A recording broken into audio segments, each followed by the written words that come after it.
गरुडगमन तव चरणकमलमिह मनसि लसतु मम नित्यम् गरुडगमन तव चरणकमलमिह मनसि लसतु मम नित्यम् मनसि लसतु मम नित्यम् मम तापमपाकुरु देव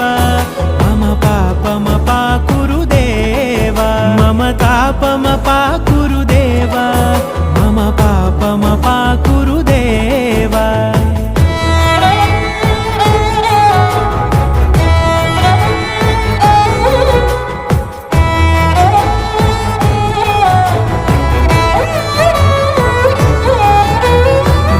जनयन विधिनमुचिहरण मुख विबुध विनुत पद पद्मा जल जनयन विधिनमुचिहरण मुख विबुध विनुत पद पद्मा विबुध विनुत पद पद्मा।